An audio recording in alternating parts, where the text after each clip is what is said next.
तहारा रहते हमारा अपका भैया दो जी। तेजस्वी जी खातिर गा रहे हैं, गलत मत लीजिएगा।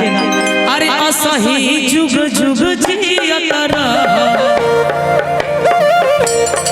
जय जय यादव जी।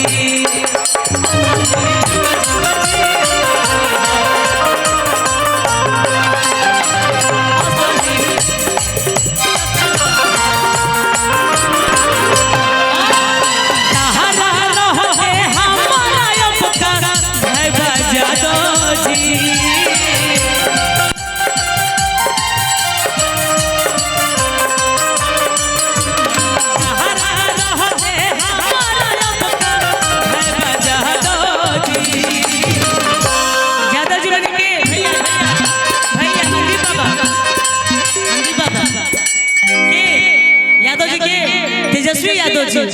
अरे असही जुग जुग जियत रह जय जय यादव।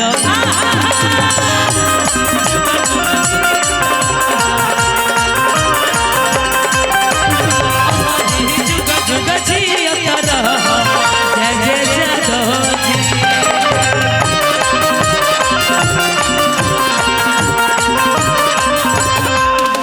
और जानते हैं काहे खातिर गावत रही गीत तेजस्वी भैया खातिर गावत रही घी हो सच्ची कन माने दूध जस गोर हो।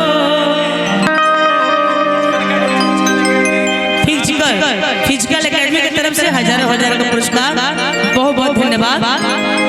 तीनों से आए चल के, thank you so much Deere. दूध जस सच्ची कन माने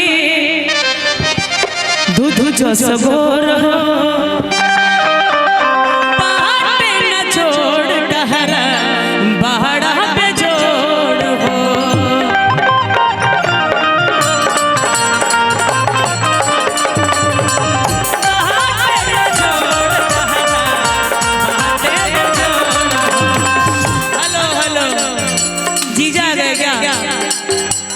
देखिए हमारे छोटू छलिया हमारे मित्र, हमारा एक्स जीजा,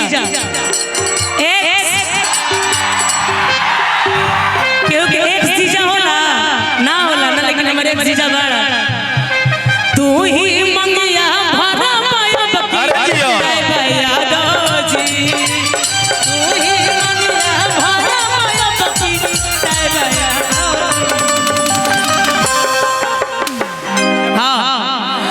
असही जुग जुग जियत रह जय जय यादव जी।